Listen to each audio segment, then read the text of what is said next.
Hey, I'm here today to do a little walk around with you guys and show you what's been, oh, hold on. Get it together, girl, get it together. Hey y'all, I've already been here this afternoon, getting all the rubbish removed from this place. This place needed the rubbish gone. You know, we had an issue with the flooring. I've just had some people come to say they're gonna lift up the floor and they haven't lifted up the floor. And the floor is coming tomorrow. When you're project managing, sometimes you just gotta go and do what you need to do. And if it means you going to get a tool, to purchase a tool, so you can keep the job going on time, then you go and purchase the damn tool to do what you're doing to get the job done on time. Because I've already done cuss, I've already done scream. I even sent somebody home, sorry about that. I even sent somebody home, and today I said to my carpenter, if you're not coming today, don't come in.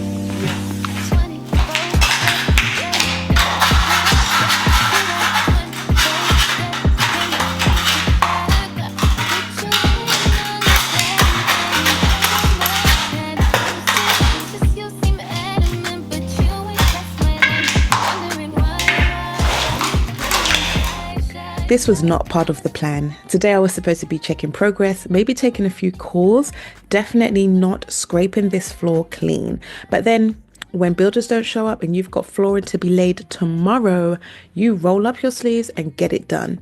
Welcome to the real life of a property developer. I need to be paying other people to do this. I've got a baby at home. I don't need to be doing this.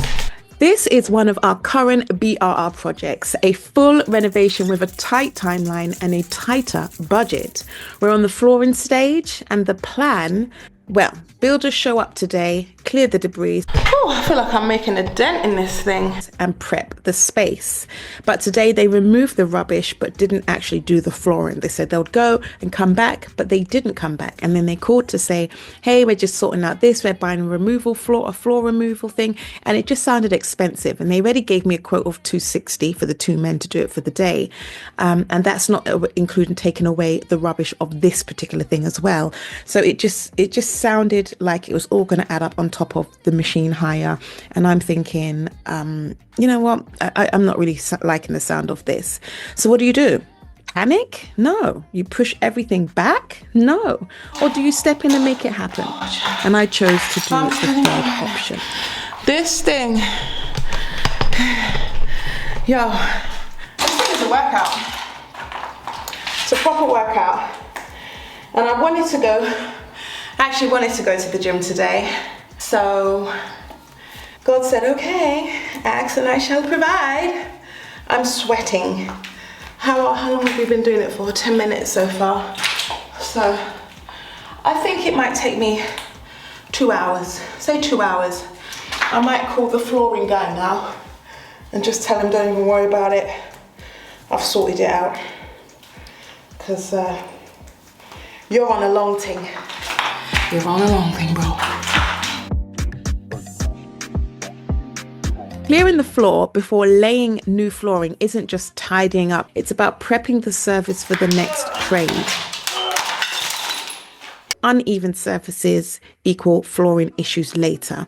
If you skip this step or rush it, you could end up with uneven surfaces, cracked tiles. If you're going to lay wooden flooring, you can have creaky floorboards. And here we're laying vinyl. So we would have literally uneven surfaces, little dips and gaps everywhere. And eventually it would rip, especially from the wear and tear of heavy things going on the surfaces, such as like couches and TV stands and that type of thing. Eventually a hole will form and it would just get bigger and bigger until the whole floor needs to be replaced. So while this seems exhaustive and really long, and it's like, okay, why can't we just lay screed over it? Which is what I said. Why can't we lay screed over it? Well, you couldn't do that because it's gonna, again, could crack. It could crack. Screed on top of uneven screed could crack. So, and unless you're using a particular type of product, which sounded like it was going to cost even more. So we thought, you know, just doing this was more better.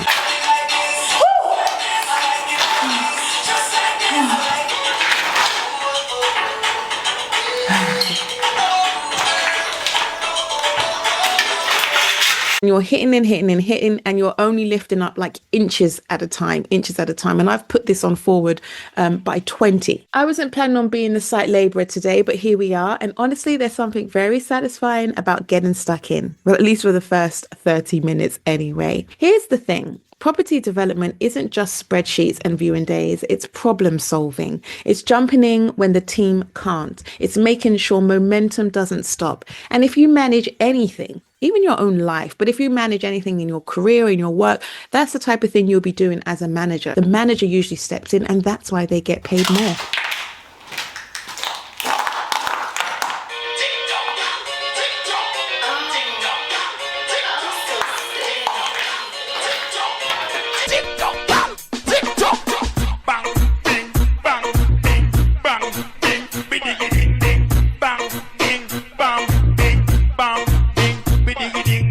If you managed Sports Direct or JD Sports or some kind of office, when people fail to show up, they fail to come along, they fail to stick to the plan, they are having to step in where others don't and compromise in areas of their work. Because if I'm now having to take away from doing what I'm doing to now do what you're supposed to be doing, it's taking away from what I'm supposed to be doing.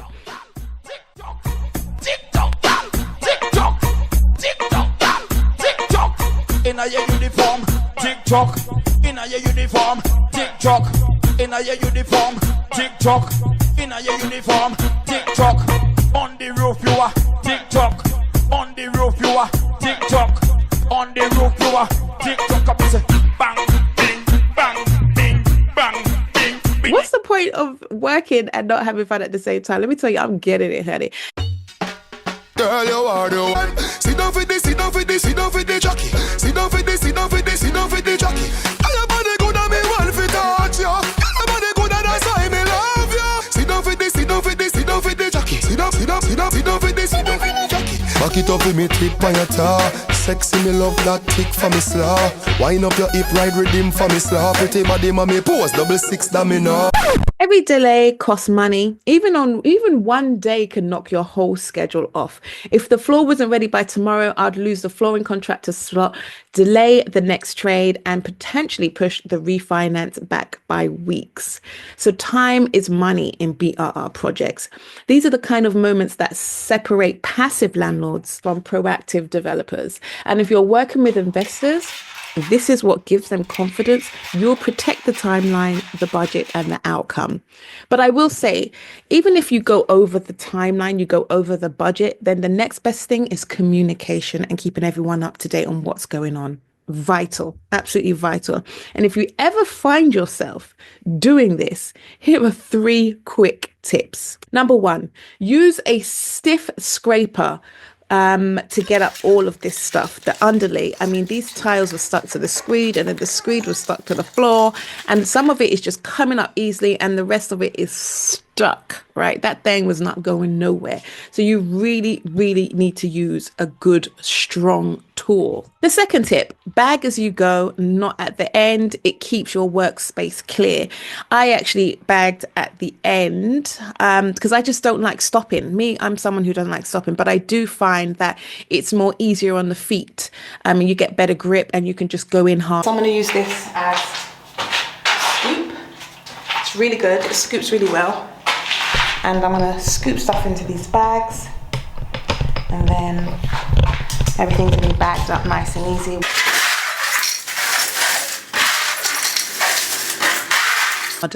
My hands were shaking. That's why I keep showing you my hands shaking in the camera. I felt like I had some kind of vibrations going down my arm, right up to my shoulder. This hitting thing is trauma to the hand, to the arm, to the shoulder. And boy, was I feeling it. But you just keep on moving. You just keep on moving. Because me, I saw the end in sight. And when I set out to do something, that's it. I'm doing it.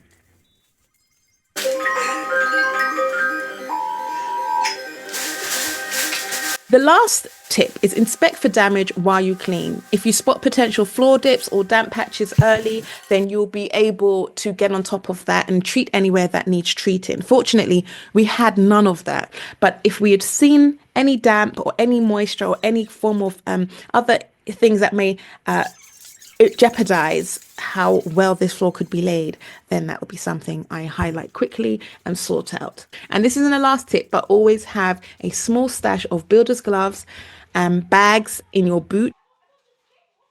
I'm so petty. I'm now going to take a picture for the floorer to show him when I say I'm going to do something, I'm going to do it. So if I say I'm going to clear the floor and have that done today so your ass can come back tomorrow with no excuses, I'm going to do that. Okay? So no excuses. I just like people to keep their word, shut their mouth and get the job done. And then I think I'm going to go home because it's late, it's very late. My head's spinning. And I want to be here early in the morning as well. So yeah, peace out.